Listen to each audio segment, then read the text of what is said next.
말라키 예언서의 말씀입니다. 보라, 화덕처럼 불붙는 날이 온다. 거만한 자들과 악을 저지르는 자들은 모두 검불이 되리니 다가오는 그날이 그들을 불살라 버리리라. 만군의 주님께서 말씀하신다. 그날은 그들에게 뿌리도 가지도 남겨두지 않으리라. 그러나 나의 이름을 경외하는 너희에게는 의로움의 태양이 날개에 치유를 싣고 떠오르리라. 주님의 말씀입니다. 사도 바오로의 데살로니가 2서의 말씀입니다. 형제 여러분, 우리를 어떻게 본받아야 하는지 여러분 자신이 잘 알고 있습니다.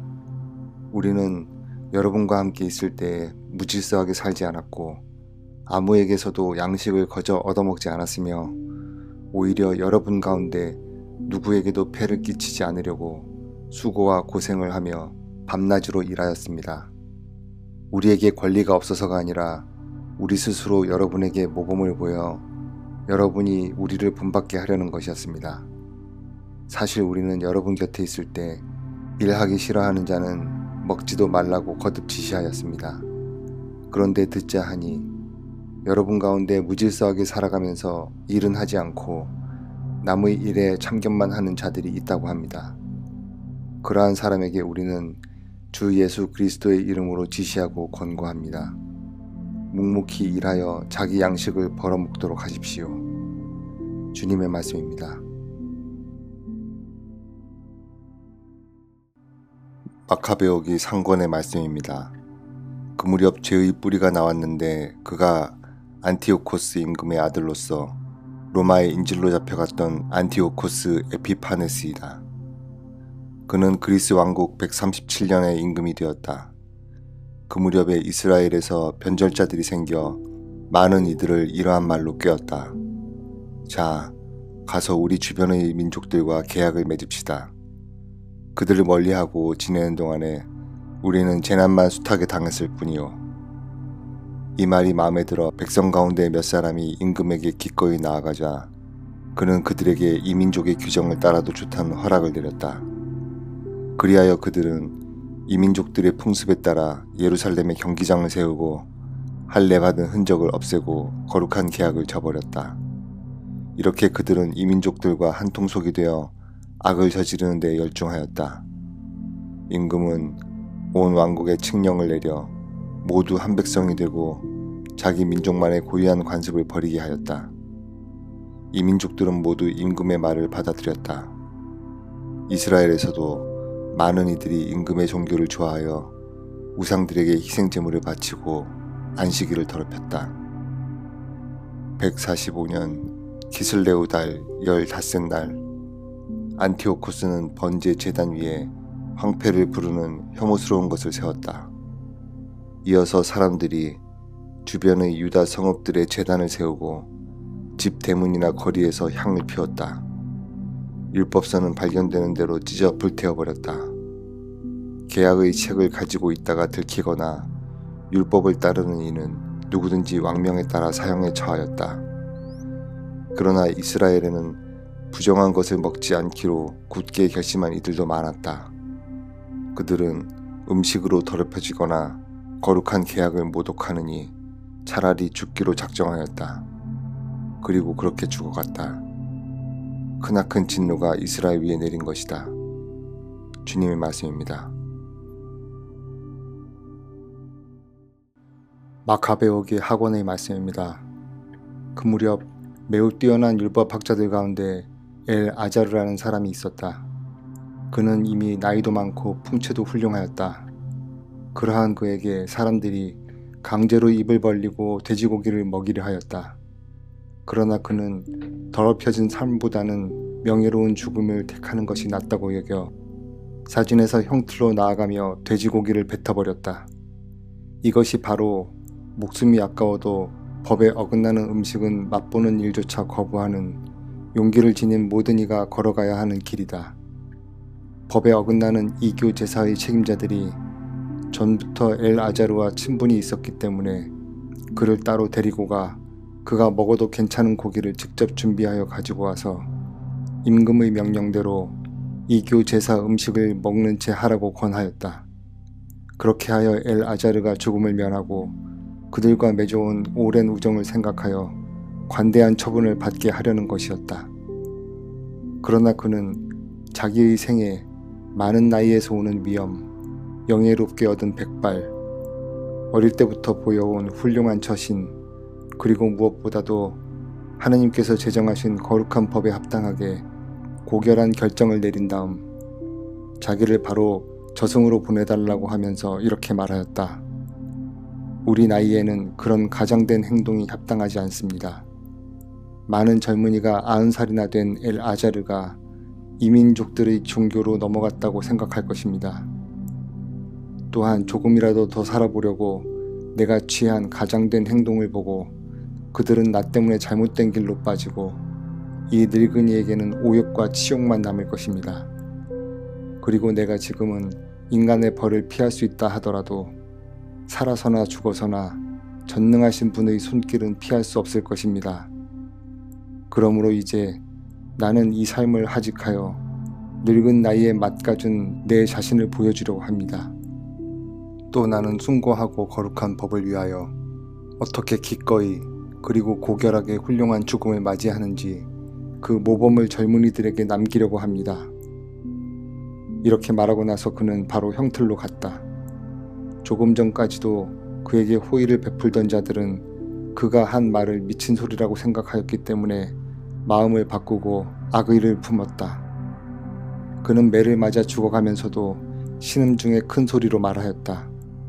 거룩한 지식을 가지고 계신 주님께서는 내가 죽음을 면할 수는 있었지만 몸으로는 채찍질을 당하여 심한 고통을 겪으면서도 마음으로는 당신에 대한 경외심 때문에 이 고난을 달게 받는다는 사실을 분명히 아십니다. 이렇게 그는 젊은이들 뿐 아니라 온 민족에게 자기의 죽음을 고결함의 모범과 덕의 귀감으로 남기고 죽었다. 주님의 말씀입니다.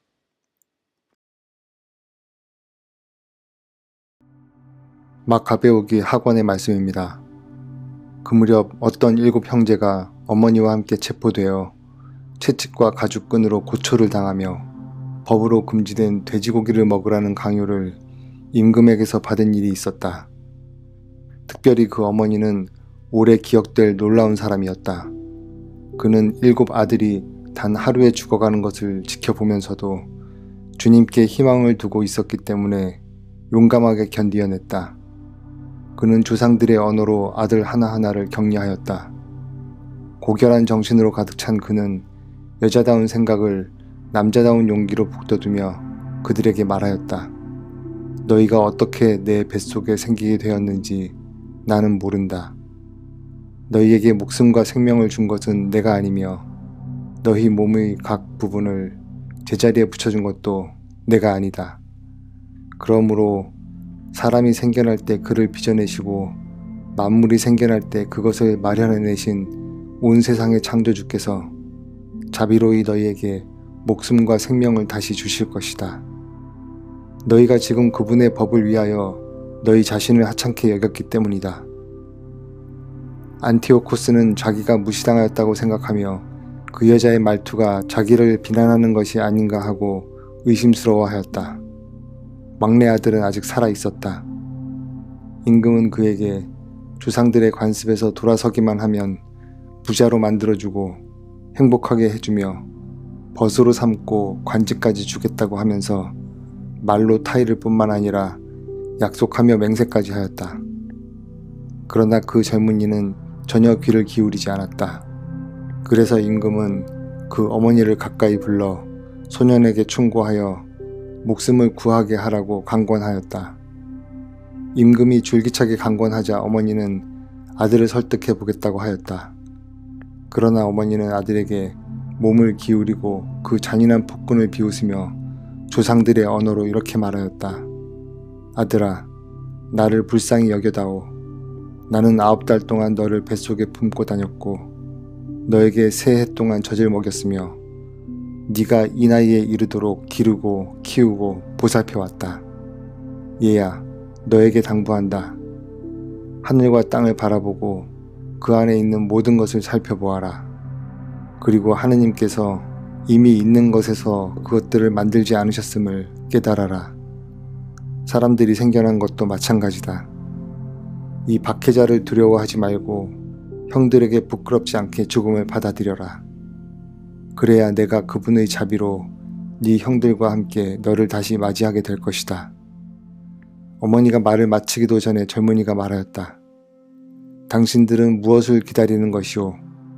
내가 임금의 명령에 복종하지 않겠소. 모세를 통하여 우리 조상들에게 주어진 법에만 순종할 뿐이오. 히브리인들을 거슬러 온갖 불행을 꾸며낸 당신은 결코 하느님의 손에서 벗어나지 못할 것이오. 주님의 말씀입니다. 마카베오기 상권의 말씀입니다. 그 무렵 배교를 강요하는 임금의 관리들이 모데인에서도 제물을 바치게 하려고 그 성읍으로 갔다. 이스라엘에서 많은 사람이 그 관리들 편에 가담하였지만 마타티아스와 그 아들들은 한데 뭉쳤다. 그러자 임금의 관리들이 마타티아스에게 말하였다. 당신은 이 성읍의 지도자일 뿐만 아니라 존경을 받는 큰 사람이며 아들들과 형제들에게도 지지를 받고 있소. 모든 민족들과 유다 사람들과 예루살렘의 남은 자들처럼 당신도 앞장서서 왕명을 따르시오. 그러면 당신과 당신 아들들은 임금님의 벗이 될 뿐만 아니라 은과 금과 많은 선물로 부귀를 누릴 것이오. 그러나 마타티아스는 큰 소리로 대답하였다. 임금의 왕국에 사는 모든 민족들이 그에게 복종하여 저마다 자기 조상들의 종교를 버리고 그의 명령을 따르기로 결정하였다 하더라도 나와 내 아들들과 형제들은 우리 조상들의 계약을 따를 것이요. 우리가 율법과 규정을 저버리는 일은 결코 있을 수 없소. 우리는 임금의 말을 따르지도 않고 우리의 종교에서 오른쪽으로도 왼쪽으로도 벗어나지 않겠소. 그가 이 말을 마쳤을 때 어떤 유다 남자가 나오더니 모든 이가 보는 앞에서 왕명에 따라 무대인 제단 위에서 희생 제물을 바치려고 하였다. 그것을 본 마타티아스는 열정이 타오르고 심장이 떨리고 의분이 치밀어 올랐다.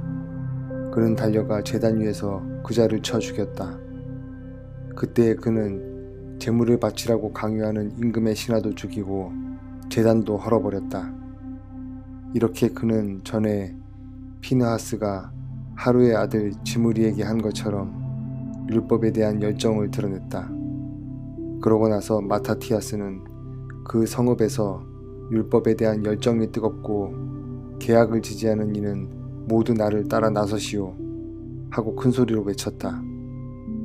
그리고 그와 그의 아들들은 가지고 있던 모든 것을 성읍에 남겨둔 채 산으로 달아났다. 그때의 정의와 공정을 추구하는 많은 이들이 광야로 내려가서 거기에 자리를 잡았다. 주님의 말씀입니다. 즈카르야 예언서의 말씀입니다. 딸 시온아, 기뻐하며 즐거워하여라. 정녕 내가 이제 가서 네 한가운데에 머무르리라. 주님의 말씀이다. 그날에 많은 민족이 주님과 함께 결합하여 그들은 내 백성이 되고 나는 그들 한가운데에 머무르리라.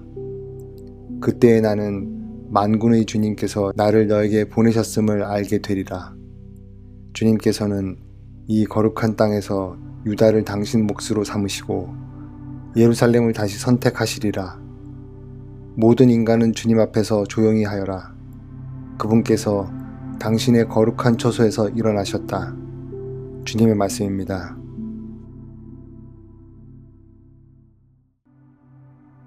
마카베오기 상권의 말씀입니다.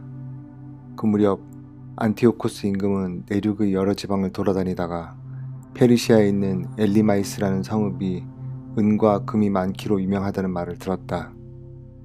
그 성읍의 신전은 무척 부유하였다. 거기에는 마케도니아 임금 필리포스의 아들로서 그리스의 첫 임금이 된 알렉산드로스가 남겨놓은 금 방패와 가슴바지 갑옷과 무기도 있었다. 안티오코스는 그 성읍으로 가서 그곳을 점령하고 약탈하려고 하였으나 그 계획이 성읍 주민들에게 알려지는 바람에 그렇게 할 수가 없었다. 그들이 그와 맞서 싸우니 오히려 그가 달아나게 되었다. 그는 크게 실망하며 그곳을 떠나 바빌론으로 향하였다. 그런데 어떤 사람이 페르시아로 안티오코스를 찾아와서 유다 땅으로 갔던 군대가 패배하였다는 보고를 하였다. 강력한 군대를 이끌고 앞장서 나아갔던 니시아스가 유다인들 앞에서 패배하여 도망치고 유다인들이 아군을 무찌르고 빼앗은 무기와 병사와 많은 전리품으로 더욱 강력해졌다는 것이다. 또 유다인들이 안티오코스가 예루살렘 제단 위에 세웠던 역겨운 것을 부수어버리고 성소 둘레 전처럼 높은 성벽을 쌓았으며 그의 성읍인 베추르에도 그렇게 하였다는 것이다. 이 말을 들은 임금은 깜짝 놀라 큰 충격을 받았다. 그리고 자기가 원하던 대로 일이 되지 않아 실망한 나머지 병이 들어 자리에 누웠다. 그는 계속되는 큰 실망 때문에 오랫동안 누워있다가 마침내 죽음이 닥친 것을 느꼈다. 그래서 그는 자기 벗들을 모두 불러놓고 말하였다. 내 눈에는 잠이 멀어지고 마음은 근심으로 무너져 내렸다네. 나는 마음속으로 이런 생각을 했네. 도대체 내가 이 무슨 역경에 빠졌단 말인가? 내가 이 무슨 물살에 휘말렸단 말인가? 권력을 떨칠 때에는 나도 쓸모있고 사랑받는 사람이었는데 내가 예루살렘에 끼친 불행이 이제 생각나네. 그곳에 있는 금은 기물들을 다 빼앗았을 뿐더러 까닭 없이 유다 주민들을 없애버리려고 군대를 보냈던 거야. 그 때문에 나에게 불행이 닥쳤음을 깨달았네. 이제 나는 큰 실망을 안고 이국 땅에서 죽어가네. 주님의 말씀입니다.